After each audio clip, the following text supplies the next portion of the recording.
Un agent d'entretien, père célibataire, sauve une femme enceinte d'une chute sur un sol glissant sans savoir qu'elle est une PDG millionnaire.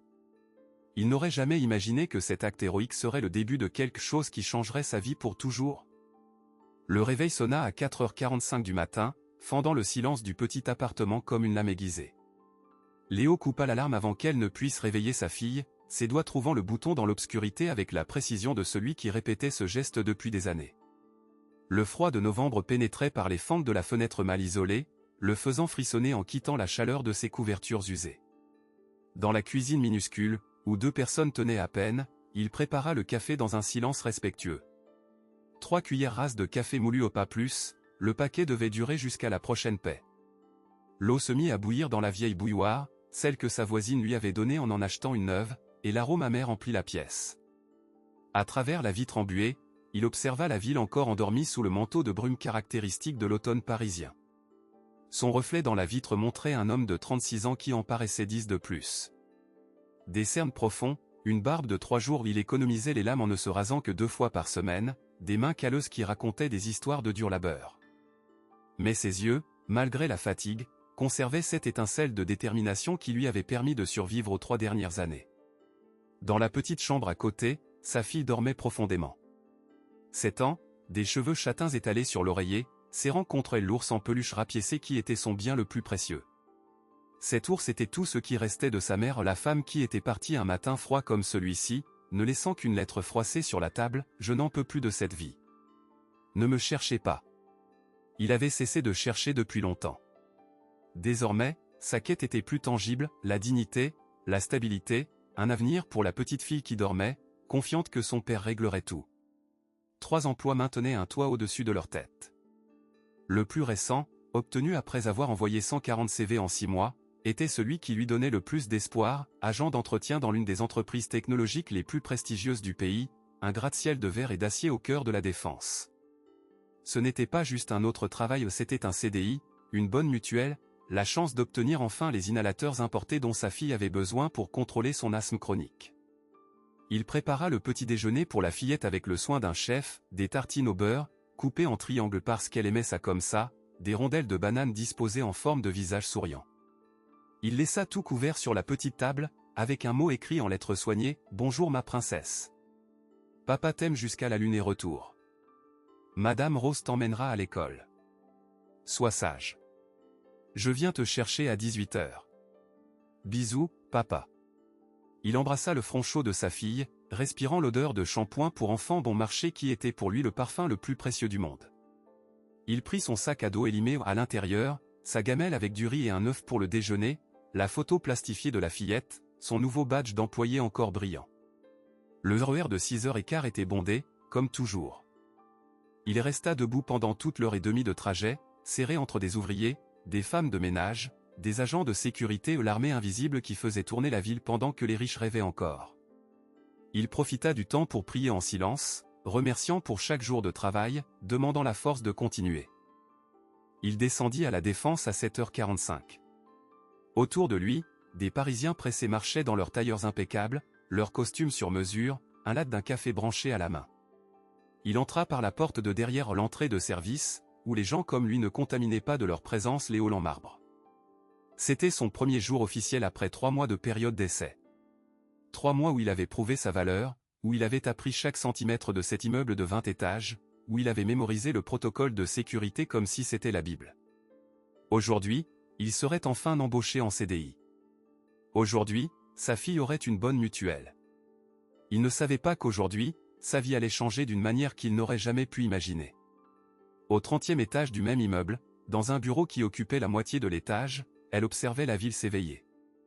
De ce point de vue privilégié, Paris semblait un organisme vivant des lumières clignotant, le trafic se formant, le chaos organisé de millions de personnes cherchant à survivre un jour de plus. À 42 ans, elle était ce qu'on appelle une success story. Fille de modestes commerçants de la Creuse, elle était arrivée à Paris à 18 ans avec une valise de vêtements et un ordinateur portable d'occasion. 24 ans plus tard, elle dirigeait une entreprise technologique évaluée à 3 milliards d'euros. Sa photo était en couverture des magazines économiques. Les étudiants en école de commerce la citaient comme une inspiration. Les investisseurs internationaux se disputaient des réunions avec elle. Mais ce matin-là, ses mains tremblaient en tenant l'enveloppe Kraft arrivée par coursier spécial la veille au soir. À l'intérieur, le rapport médical qui confirmait ce qu'elle suspectait déjà, 24 semaines de grossesse, à haut risque en raison de son âge et du stress. Elle devait réduire considérablement sa charge de travail ou faire face à de graves conséquences. Elle toucha son ventre légèrement saillant sous son blazer Armani parfaitement coupé. Là-dedans, une vie grandissait non planifiée, inattendue, mais indiscutablement présente. Le père, un investisseur norvégien rencontré lors d'une conférence à Oslo, avait disparu dès qu'il l'avait appris. Ses avocats avaient été clairs, ils ne voulaient aucune implication, mais paieraient la pension alimentaire exigée par la loi. Froid. Transaction. Nel. Comme tout dans sa vie dernièrement. Sa mère, sa seule famille restante, était dans un EHPAD à Clermont-Ferrand, son esprit lentement effacé par la maladie d'Alzheimer.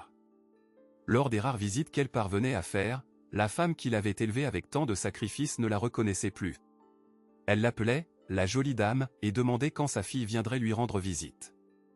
Elle avait bâti un empire, mais elle était seule au sommet.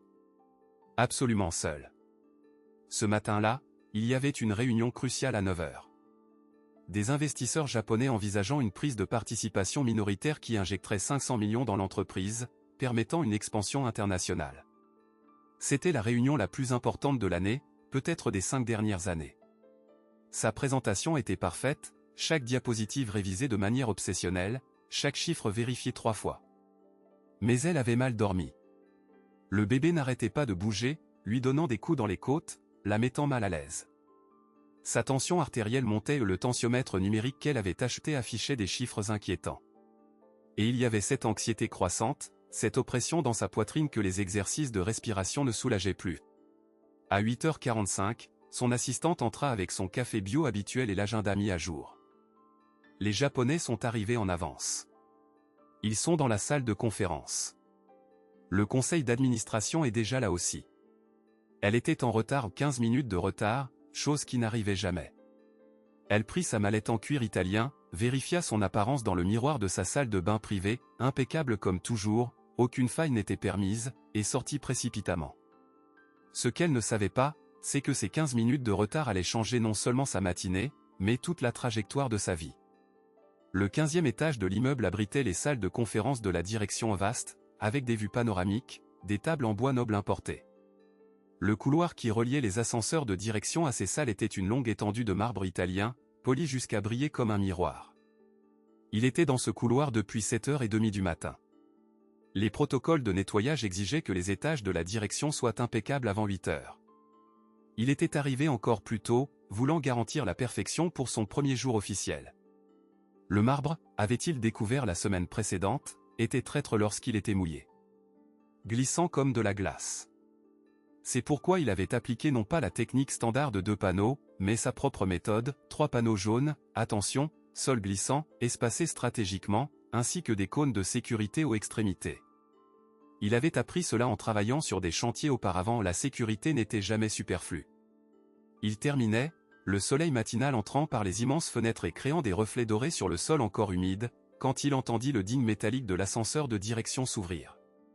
Elle sortit d'un pas rapide, ses talons loup-boutins de 8 cm claquant sur le marbre avec détermination.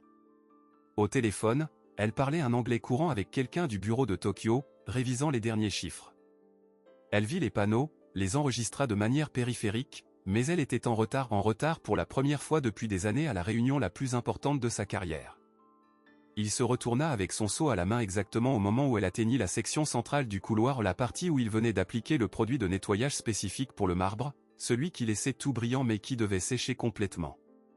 Ce qui se passa ensuite sembla se dérouler au ralenti. Son talon toucha la surface mouillée. Son pied glissa vers l'avant. Ses yeux s'écarquillèrent de pure terreur, non pas pour elle, mais ses mains volèrent instinctivement vers son ventre, pour le protéger. Son corps commença à basculer vers l'avant, le poids déséquilibré, la physique inévitable. Des années de réflexes aiguisés convergèrent en cette seconde.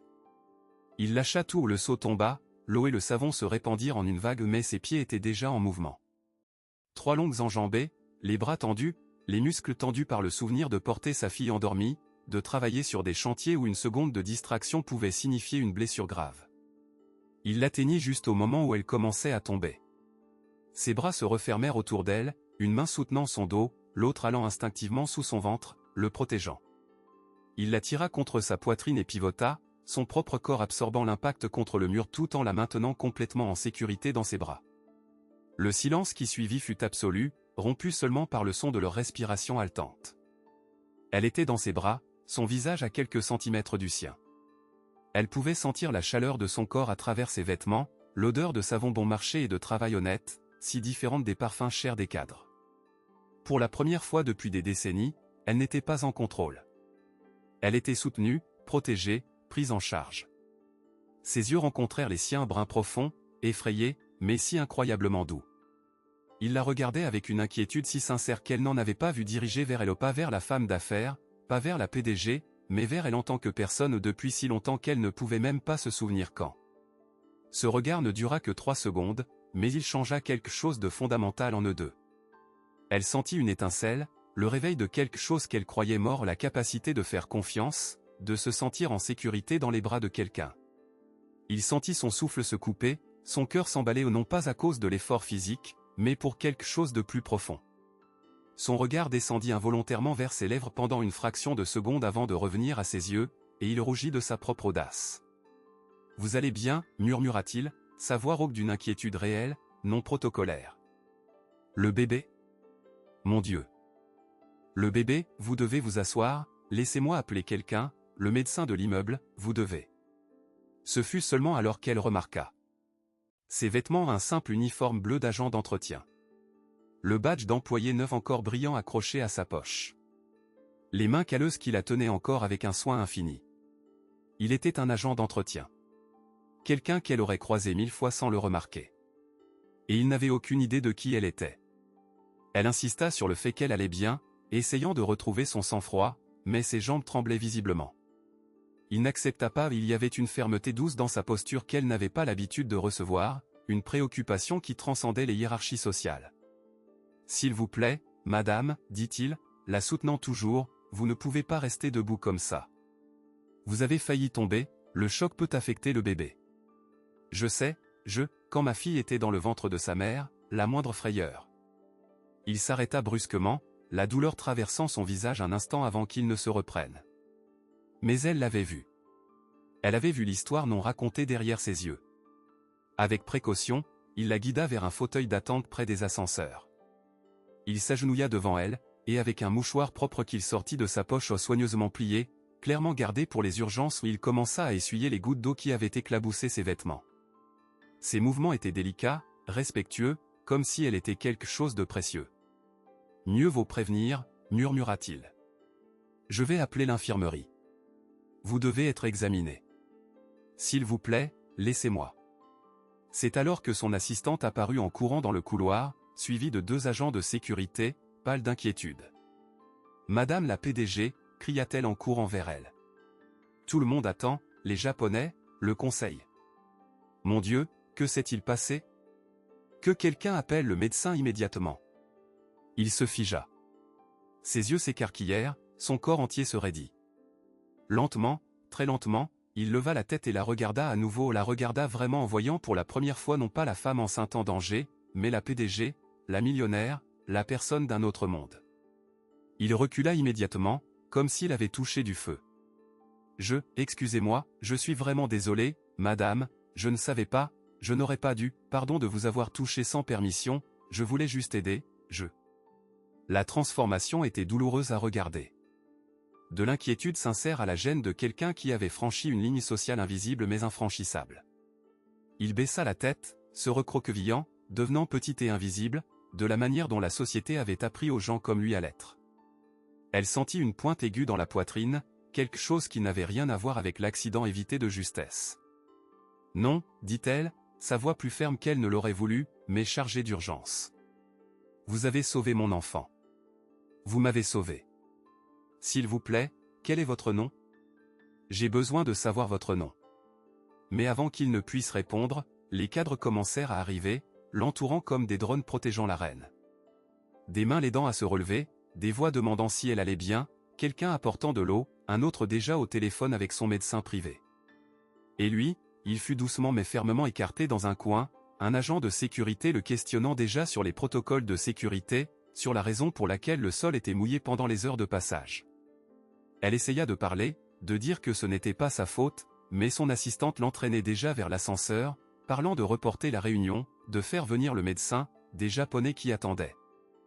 Et tout comme il était apparu dans sa vie, la sauvant, il disparut dans l'agitation chaotique de gens importants s'occupant de la personne importante qu'elle était. Mais pas avant que leurs regards ne se croisent une dernière fois. Et dans ce regard, elle vit quelque chose qui la hanta pour le reste de la journée, la résignation. La résignation de quelqu'un habitué à être invisible. Elle annula la réunion avec les Japonais. Pour la première fois de sa carrière, elle ne s'y présenta tout simplement pas. Son assistante fut au bord de la panique, mais elle resta inflexible. Le médecin vint, l'examina, déclara qu'elle et le bébé allaient bien, mais recommanda du repos pour le reste de la journée à cause du choc. Cette nuit-là, dans son pantouse du jardin d'acclimatation aux 3 étages, vue panoramique, décoration de magazine où elle resta éveillée à regarder le plafond. Elle ne pouvait s'empêcher de penser à ses yeux bruns, à cette inquiétude sincère, à la sensation d'être vraiment en sécurité dans les bras de quelqu'un. Ce n'était pas de l'attirance physique ou pas seulement ça. C'était quelque chose de plus profond, de plus troublant.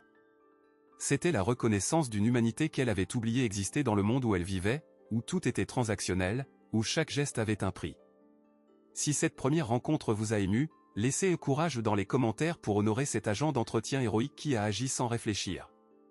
Et si vous voulez savoir comment cette histoire impossible va continuer, n'oubliez pas de vous abonner à la chaîne. YouTube ne vous recommandera d'autres belles histoires comme celle-ci que si vous nous aidez à grandir ensemble. Votre like et votre abonnement font toute la différence. Le lendemain matin, elle demanda au RH de tout découvrir sur l'agent d'entretien qui l'avait sauvé. Le service, habitué aux demandes étranges de la PDG, lui livra le rapport en 2 heures. Ce qu'elle lut la surpris d'une manière inattendue, 36 ans, sa femme l'avait abandonné 3 ans plus tôt, emportant toutes leurs économies et ne laissant que des dettes, père célibataire d'une fille de 7 ans souffrant d'asthme chronique. 3 emplois simultanés, agent d'entretien dans son entreprise le matin, aide dans un garage l'après-midi, agent de sécurité dans un supermarché 3 nuits par semaine. Il dormait 5 heures par nuit, quand il dormait. Un dossier impeccable dans tous ses emplois. Des références extraordinaires. L'une d'elles disait, c'est le genre d'homme que cette génération ne produit plus. Aucune ambition autre que d'élever sa fille avec dignité. Aucune plainte enregistrée. Aucune demande de faveur ou de promotion. Juste un travail silencieux, honnête, invisible. Elle ferma le rapport et regarda par la fenêtre de son bureau. En bas, la ville bouillonnait des millions d'histoires comme la sienne, invisibles pour des gens comme elle. Les jours suivants, elle commença à faire quelque chose qu'elle n'avait jamais fait, observer. Passer dans les couloirs aux heures où elle savait qu'il travaillerait. Arriver plus tôt. Rester plus tard. Ses cadres étaient perplexes, mais elle ne donna aucune explication. Et en observant, elle commença à voir des choses qu'elle n'avait jamais remarquées. Comment il arrivait toujours 45 minutes en avance, non pas pour marquer des points, mais pour s'assurer que tout soit parfait avant l'arrivée des gens. Comment il laissait de petits vases avec des fleurs aux étages, des fleurs simples, bon marché, mais soigneusement choisies et changées tous les 3 jours, apportées de chez lui parce que, ça rend l'endroit plus humain. Comment il connaissait le nom de chaque femme de ménage, de chaque agent de sécurité, de chaque personne, invisible, de l'immeuble. Comment il tenait toujours la porte pour tout le monde, quel que soit leur poste. Comment il partageait sa gamelle avec l'agent de sécurité âgé qui oubliait parfois d'apporter son déjeuner. Un matin, elle arriva exceptionnellement tôt pour une vidéoconférence avec Singapour aux 5h30 du matin. Elle descendit au parking souterrain pour chercher des documents qu'elle avait laissés dans sa voiture. Là, elle le trouva en train d'aider une des femmes de ménage âgées à transporter du matériel de nettoyage lourd. La femme, qu'elle reconnut vaguement comme quelqu'un qui travaillait là depuis des années, était en larmes. « Je ne sais pas quoi faire, monsieur. L'hôpital a dit que mon fils a besoin d'une opération urgente, mais la mutuelle a refusé. 15 000 €. Où vais-je trouver 15 000 €? Elle resta cachée derrière un pilier, observant. Il sortit son portefeuille. Elle vit, même de loin, que c'était un portefeuille mince, usé. Il compta l'argent qu'il avait et quelques billets. Ce n'était pas beaucoup, clairement pas assez, mais c'était de l'argent qu'il ne pouvait pas se permettre de donner. « Madame Marie, dit-il doucement, en plaçant les billets dans sa main, voici ce que j'ai sur moi. 700 €. Je sais que ce n'est presque rien par rapport à ce dont vous avez besoin, mais prenez-les. Et vous n'avez pas besoin de me les rendre, non madame. Nous, les travailleurs, on doit s'entraider, parce que personne d'autre ne le fera. La femme essaya de refuser, mais il referma ses mains sur l'argent. Ma fille a de l'asthme, madame Marie. Je sais ce que c'est d'avoir peur de perdre un enfant. Prenez cet argent et je vais parler aux gens de ma paroisse, on fera une quête, on trouvera un peu plus. Elle observa, cachée, le cœur serré comme jamais. 700 €. Pour lui, c'était probablement ce qui lui restait pour finir le mois. Et il les donna sans hésiter, sans rien attendre en retour. Le jour même, la facture de l'hôpital du fils de madame Marie fut mystérieusement réglée de manière anonyme. Le système n'enregistra qu'un, dont le contributeur souhaite rester anonyme. Madame Marie pleura au milieu du parking, s'agenouilla et remercia Dieu.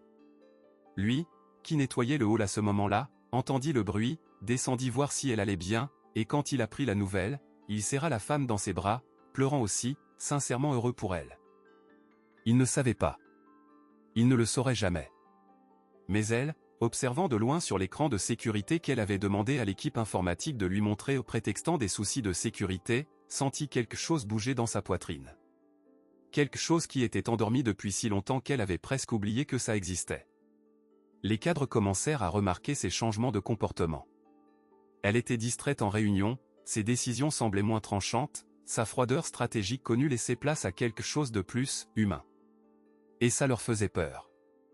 Son plus grand rival au conseil d'administration, un homme qui tentait de prendre le contrôle de l'entreprise depuis sa création, commença à poser des questions. Engager des détectives privés. Recueillir des preuves qu'elle était, émotionnellement compromise. Lors d'une réunion tendue du conseil, 2 semaines après l'incident, il abattit ses cartes.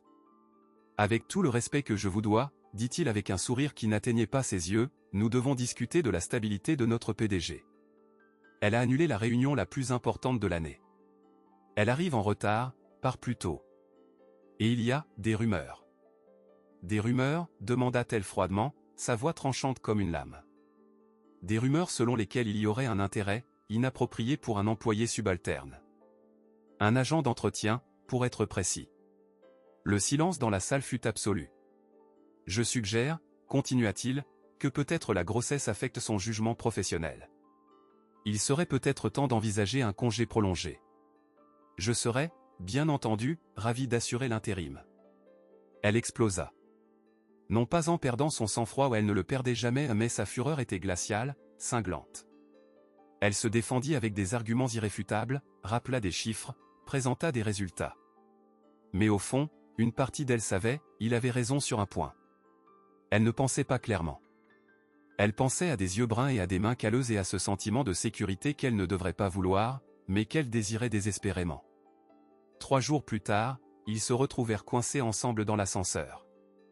C'était à 18 h, heure à laquelle la plupart des cadres étaient déjà partis, mais lui travaillait encore toujours le dernier à partir. Elle, par coïncidence ou parce qu'elle avait mémorisé son emploi du temps, partait tard aussi. Ils entrèrent ensemble dans l'ascenseur. Le petit espace aux parois de miroir parut Oudin encore plus petit. L'ascenseur descendit de 2 étages et s'arrêta. Les lumières clignotèrent. Le système d'urgence s'activa. Panne technique, annonça la voix mécanique. L'équipe de maintenance a été prévenue. Veuillez patienter. Ils étaient seuls, pour la première fois depuis l'incident, sans témoin, sans caméra. L'ascenseur était en maintenance, les caméras éteintes. Le silence était dense, chargé de tout ce qui ne pouvait être dit. Il se tenait dans le coin opposé, regardant le sol, respectant son espace. Mais elle pouvait voir ses épaules tendues, sa respiration contrôlée. « Comment vous sentez-vous » demanda-t-il finalement, la voix basse. Le bébé, après la frayeur. « Nous allons bien » répondit-elle, sa propre voix plus douce que d'habitude. « Grâce à vous. Je n'ai fait que ce que n'importe qui aurait fait. » Non. Pas n'importe qui. Elle étudia son profil dans la faible lumière de l'ascenseur. « Vous vous êtes blessé. En me protégeant. J'ai vu que vous boitiez les jours suivants. » Il parut surpris qu'elle les remarquait. Ce n'était rien. Un bleu dans le dos. C'est passé. Un silence s'installa. Puis, impulsivement, elle dit, « Comment est-elle ? » « Votre fille. » Il leva la tête, surpris. « Comment savez-vous ? » Les RH. Désolé. J'avais besoin de savoir qui m'avait sauvé. Il hocha lentement la tête, comprenant qu'elle avait enquêté sur lui. Puis, quelque chose changea dans son expression, elle s'adoucit. Elle est tout. 7 ans, pipelette, curieuse, trop intelligente pour son propre bien. Elle adore dessiner. Elle veut être vétérinaire quand elle sera grande parce qu'elle dit que les animaux méritent d'être protégés. Il y avait tant d'amour dans sa voix qu'elle sentit les larmes lui monter aux yeux. Elle a l'air merveilleuse. Elle l'est. C'est mon monde entier. Plus de silence. L'ascenseur était toujours à l'arrêt. Aucun d'eux n'appela de nouveau. Comme s'ils prolongeaient tous les deux ce moment volé. « Et vous » demanda-t-il avec hésitation. « Votre bébé, c'était prévu ?» Elle aurait dû s'offusquer de la question intime. Elle aurait dû le réprimander. Mais elle ne le fit pas, non. Ça ne l'était pas. Le père n'a pas voulu rester. « Je suis seul. » Personne ne devrait être seul, dit-il doucement, surtout pas pendant ça. C'est effrayant, vous savez ? Avoir une vie qui dépend de vous. C'est la chose la plus effrayante et la plus belle du monde. Vous étiez là ? Quand votre fille est née ? J'y étais. J'ai tenu la main de sa mère pendant 17 heures de travail. Ce fut la nuit la plus longue et la plus courte de ma vie. Une douleur traversa son visage. Elle, sa mère, était différente à l'époque. Ou je le croyais. Ou peut-être que je voulais juste le croire. Que s'est-il passé ? Il mit du temps à répondre. Elle n'a pas supporté la vie que je pouvais lui offrir. Le petit appartement, les factures serrées, les doubles journées. Un jour, je me suis réveillé et il y avait une lettre sur la table. Je n'en peux plus. Ne me cherchez pas. Elle a pris tout ce qui avait de la valeur et est partie. Elle a laissé la petite dormir dans son berceau. Notre fille avait 4 ans. Mon Dieu. Au début, j'ai failli m'effondrer. Mais ensuite j'ai regardé ma fille et j'ai pensé, elle a besoin que je sois fort. Alors je l'ai été. L'ascenseur redémarra avec une secousse. Les lumières se stabilisèrent. Les portes s'ouvrirent au rez-de-chaussée. Ils ne bougèrent pas pendant un instant. Puis elle fit quelque chose de fou, quelque chose qu'elle n'aurait jamais fait, elle tendit la main. Merci. D'avoir partagé ça avec moi. Pour tout. Il regarda sa main, puis son visage. Lentement, il prit sa main. Le contact de ses mains calleuses était chaud, solide, réel. De rien, madame. Je ne suis pas madame ici. Je suis juste une femme enceinte qui a peur. Leurs regards se croisèrent. Et dans ce regard, il y avait la reconnaissance mutuelle de quelque chose d'impossible qui naissait entre deux mondes qui n'auraient jamais dû se rencontrer. Le lendemain, elle s'évanouit dans son bureau. Tension élevée, stress extrême, déshydratation. Son corps lui présentait enfin la facture pour des années de travail acharné, aggravée par la grossesse à risque et la tourmente émotionnelle. Celui qui la trouva, c'est lui, en nettoyant les étages de la direction après les heures de bureau. La porte de son bureau était entr'ouverte contre le protocole, mais elle avait oublié de la verrouiller. Il entra pour vérifier et la vit affaler à côté de son bureau, inconsciente. Il la porta dans ses bras jusqu'à l'infirmerie, traversant 3 étages sous les regards choqués des employés restés tard. Il n'attendit pas la permission, ne demanda rien. Il la tint simplement comme si elle était la chose la plus précieuse au monde et courut. À l'infirmerie, il refusa de partir jusqu'à l'arrivée de l'ambulance. Il lui tint la main pendant qu'elle reprenait et perdait conscience, murmurant des mots de réconfort, lui disant qu'elle était forte, que le bébé serait fort, que tout irait bien. Dans l'ambulance, elle lui serra la main avec une force effrayante et murmura « Ne me laissez pas seule. S'il vous plaît. » Il l'accompagna. Contre les protocoles, contre les règles, contre toute logique sociale. Il resta à ses côtés à l'hôpital, cet homme qui aurait dû être invisible, tenant la main de cette femme qui aurait dû être inaccessible. Cette histoire vous touche au cœur ? Commentez famille et si vous croyez que le véritable amour transcende les classes sociales. Et n'oubliez pas de vous abonner à la chaîne, des histoires émouvantes comme celle-ci doivent être partagées, et votre abonnement garantit que vous n'en manquerez aucune. Activez aussi la petite cloche. Le médecin fut clair, stress extrême, tension dangereusement élevée, début de prééclampsie. Soit elle réduisait drastiquement sa charge de travail et trouvait un soutien émotionnel, soit elle et le bébé couraient un risque sérieux. Repos partiel obligatoire, réduction immédiate des responsabilités, suivi psychologique. Allongée sur son lit d'hôpital, elle fixa le plafond blanc et sentit la réalité s'abattre sur elle, elle n'avait personne. Sa mère ne la reconnaissait pas. Ses amis étaient des contacts professionnels. La famille qu'elle avait construite était une entreprise, pas des gens. Quand elle sortit de l'hôpital le lendemain, il était dans la salle d'attente. Avec sa fille. La petite avait les yeux curieux de son père, les cheveux attachés en tresses inégales clairement faites par des mains masculines faisant de leur mieux, et tenait un dessin coloré. Quand elle entra dans la pièce en fauteuil roulant, protocole hospitalier, la fillette s'approcha timidement. « Bonjour », dit-elle d'une petite voix. « Papa a dit que vous avez un bébé dans le ventre et que le bébé a besoin de beaucoup de câlins pour aller bien. Alors j'ai fait un dessin pour que le bébé n'ait pas peur. » Le dessin montrait un bébé souriant entouré de cœurs et d'étoiles. En haut, en écriture d'enfant, bébé heureux. Elle regarda le dessin, puis la fillette, puis lui debout derrière sa fille avec une expression vulnérable, comme s'il s'attendait à se faire gronder d'être là, et se mit à pleurer. Pas de larmes délicates. Des sanglots profonds, des années de solitude et de pression faisant enfin céder la digue. La fillette fut effrayée, mais il s'agenouilla à côté du fauteuil et, avec une douceur infinie, prit sa main. « Tout va bien », murmura-t-il. « Parfois, on a besoin de pleurer. Il n'y a pas de honte à ça. Je suis si seule, chuchota-t-elle entre deux sanglots. Si fatiguée d'être seule. » Elle prit une décision qui choqua toute la communauté des affaires, elle prit un congé partiel et nomma sa directrice financière PDG par intérim pour une durée indéterminée. Elle ne quitta pas la ville.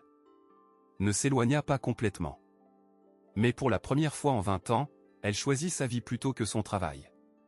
Le conseil d'administration fut choqué. Son rival tenta d'en profiter pour prendre le contrôle total, mais elle le bloqua avec des manœuvres juridiques qu'elle avait préparées en amont. Elle avait toujours le pouvoir, mais elle choisit de l'utiliser différemment. Il proposa, avec la timidité de celui qui marche en terrain inconnu, de l'aider à préparer l'appartement pour le bébé.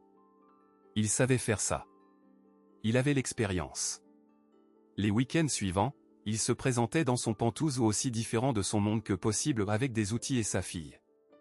Il montait des meubles avec l'expertise d'années de travaux manuels.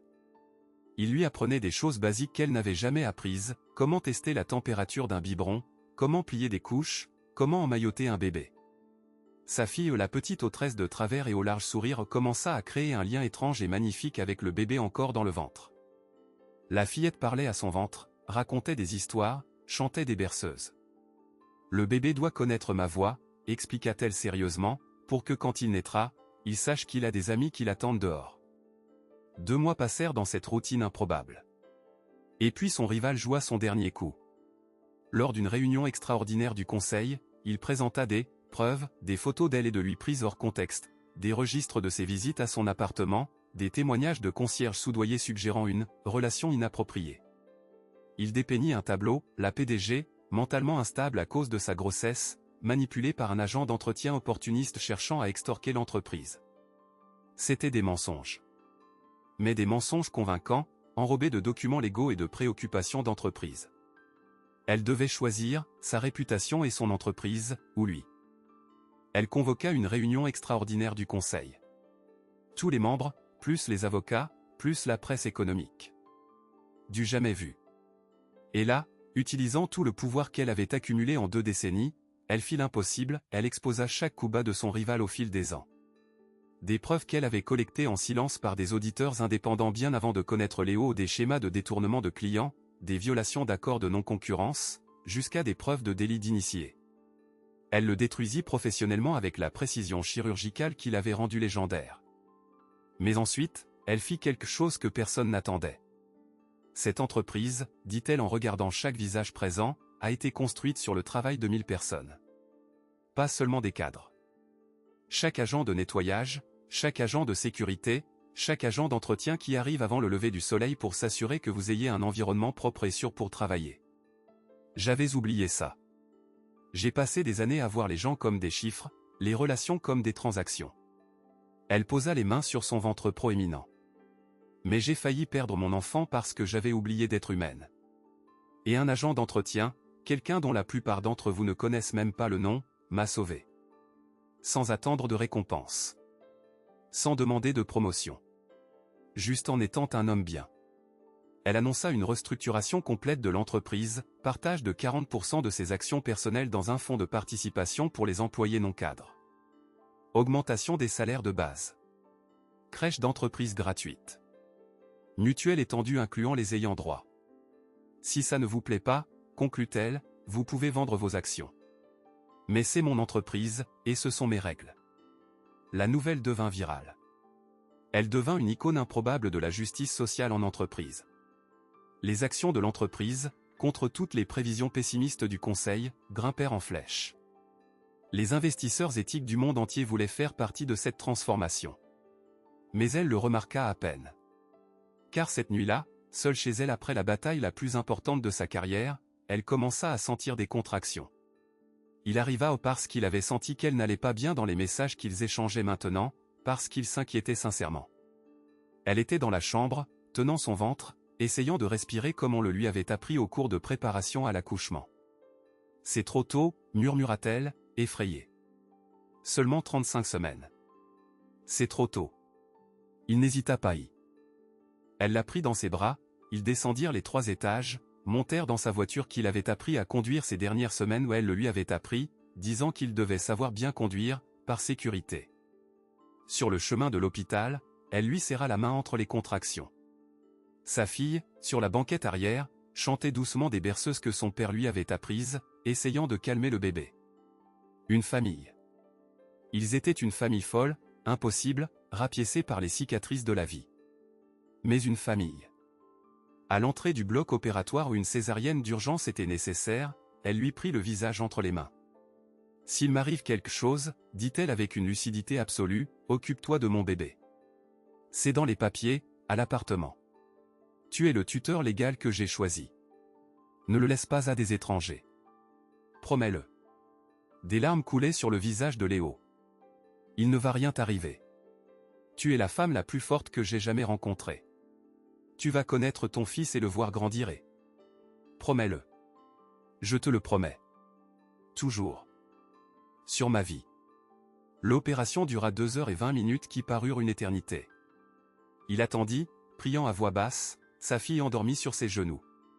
Quand l'infirmière sortit et dit « Un garçon en bonne santé, la mère est stable », il pleura comme il n'avait pas pleuré depuis le jour où il avait été abandonné. Plus tard, quand on lui permit d'entrer dans la salle de réveil, il la trouva éveillée, pâle mais souriante, le bébé emmailloté dans ses bras. Un tout petit garçon, les yeux fermés, les poings serrés, parfait. « Tu veux le prendre ?» offrit-elle. Avec des mains tremblantes, il prit le bébé ce geste qu'il avait fait avec sa propre fille des années auparavant, maintenant répété avec le fils d'Élise. Le bébé se blottit dans ses bras comme s'il reconnaissait ce contact, cette sécurité. « Il lui faut un nom », dit-elle doucement. « J'ai pensé, si tu es d'accord, je voulais lui donner le nom de ton père. Parce que tu m'as appris ce que signifiait être une famille. » Il ne put parler. Il ne put que pleurer, tenant ce minuscule bébé contre sa poitrine, sentant le poids de la confiance qu'elle plaçait en lui. 3 mois plus tard, un dimanche de printemps, il prépara un pique-nique au parc des Buttes-Chaumont. Rien de sophistiqué ou une couverture à carreaux bon marché, des sandwichs faits par lui, du jus dans un thermos. Mais il y avait du soin dans chaque détail. Elle arriva avec le bébé dans la poussette, s'ajustant encore à la maternité, découvrant encore qui elle était en dehors des bureaux et des stratégies d'entreprise. Le bébé était potelé, en bonne santé, avec des yeux curieux qui commençaient à se fixer sur le monde. Sa fille courut vers eux, faisant rire le bébé avec des grimaces. Il a ri. « Papa, il a ri à cause de moi. Mon petit frère a ri. Mon petit frère. » Le mot sortit si naturellement, si juste. Comme si ces 2 enfants, nés de ventres différents, élevés dans des mondes opposés, avaient toujours été destinés à être frères et sœurs. Assis sur la couverture, mangeant de simples sandwichs, entourée de Parisiens profitant du soleil, elle eut une révélation, pour la première fois de sa vie, elle était exactement là où elle voulait être. Pas dans des réunions importantes. Pas en train de conclure des affaires à plusieurs millions. Là. Avec cet homme et ses enfants et ce moment simple et parfait. Il prit sa main, ses doigts calleux entrelacés avec les siens qui commençaient à perdre leur manucure parfaite de dirigeante. Je sais que nos mondes sont différents, commença-t-il, la voix rauque d'émotion. Je sais que tu es tout ce que je ne suis pas, riche, éduquée, puissante. Et je ne suis qu'un agent d'entretien avec une fille et de petits rêves. Mais ces derniers mois, tu es devenu ma meilleure amie. Toi et ton bébé, vous êtes devenus une partie de ma famille. Et je ne sais pas si c'est fou de dire ça, mais... Elle posa un doigt sur ses lèvres, le faisant taire. Ses yeux étaient pleins de larmes, mais c'étaient de bonnes larmes. Tu es devenu ma maison, dit-elle simplement. Pas ma maison physique. Toi. La personne que tu es. La famille que tu as si magnifiquement construite avec seulement de l'amour et de la volonté. C'est ça, un foyer pour moi. Pour la première fois, j'ai un foyer. Il leva sa main à ses lèvres, embrassant chaque doigt avec révérence. Puis, lentement, il s'approcha, lui laissant le temps de reculer si elle le voulait. Elle ne recula pas. Leurs lèvres se rencontrèrent dans un baiser doux, tendre, plein de promesses. Ce n'était pas un baiser de cinéma, c'était le baiser de deux personnes effrayées, pleines d'espoir, choisissant le courage plutôt que la peur. Quand ils se séparèrent, leurs fronts se touchèrent.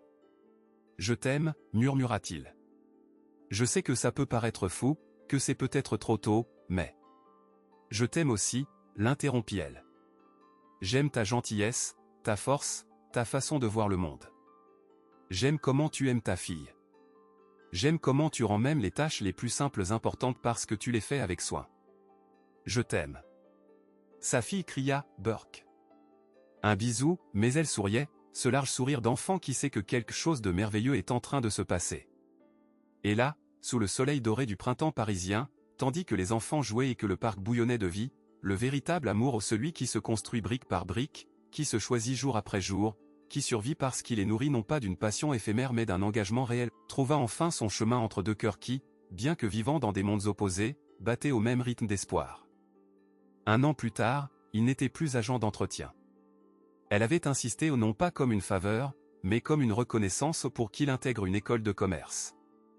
Il avait résisté au début, mais elle fut persuasive, tu gères 3 emplois, une fille, un budget d'impossible et tu trouves encore le temps de t'occuper de tout le monde autour de toi. Tu es né pour ça. Il étudiait le soir, travaillait le jour maintenant à un poste de manager dans sa propre entreprise, obtenu au mérite après qu'elle l'eût fait passer par un processus de select. Von rigoureux comme n'importe quel autre candidat. Elle ne voulait que personne ne doute qu'il méritait ce poste. Ils vivaient ensemble maintenant, dans un appartement plus petit que son Penthouse où elle avait vendu cet espace ostentatoire et choisi un endroit plus chaleureux, plus humain. Un foyer où les enfants pouvaient jouer sans peur de casser des antiquités coûteuses, où l'important était le rire, pas la décoration. Les enfants dormaient dans la même chambre, dans des lits superposés colorés. Sa fille en haut, parce que je suis la plus grande et je dois protéger mon petit frère, son fils en bas, tenant l'ours rapiécé qu'elle lui avait cédé comme un héritage d'amour. Cette nuit-là, après avoir couché les enfants, ils étaient sur le petit balcon, buvant une tisane, regardant les lumières de la ville. « Tu regrettes » demanda-t-il soudain. « Tout ce qui a changé ? Tu avais tout. Tu pouvais avoir n'importe quel homme. Et tu as choisi un ancien agent d'entretien avec plus de dettes que d'argent et une fille qui... » Elle le fit taire avec un baiser. Long, profond, plein de certitude.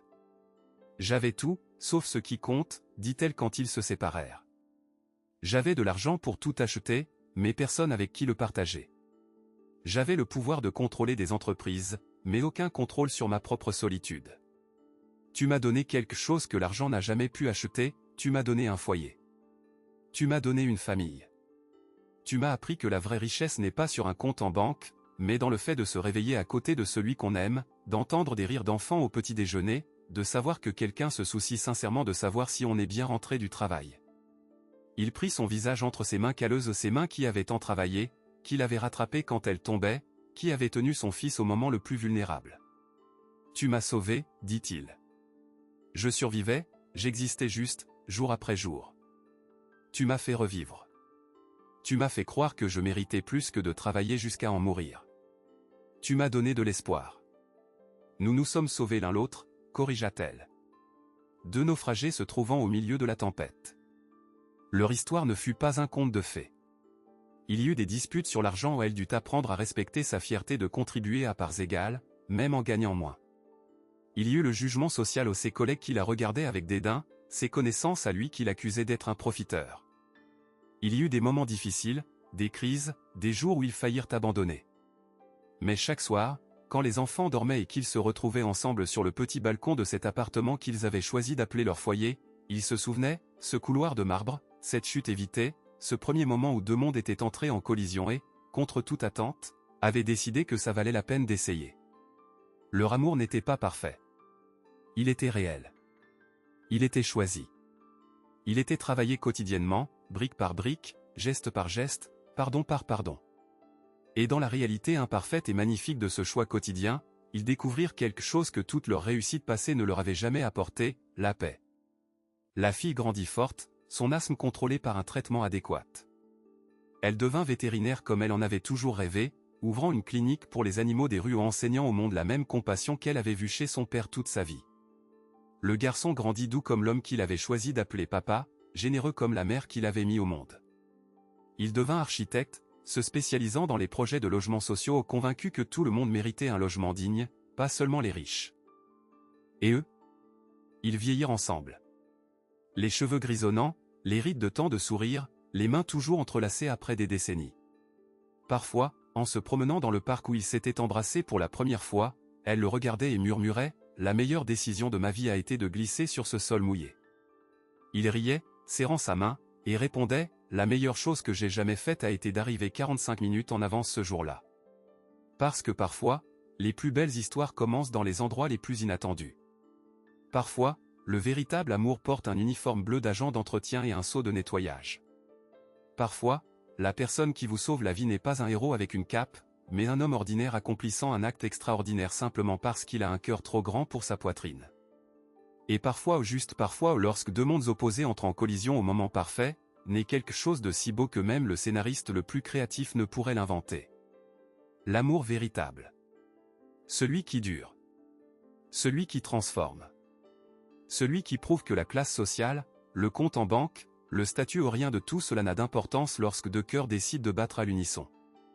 Le reste n'est que leur histoire à écrire. Ensemble, un jour à la fois, pour toujours. Cette histoire vous a-t-elle touché? Alors commentez pour toujours si vous croyez que le véritable amour existe encore et qu'il vaut la peine de se battre pour lui.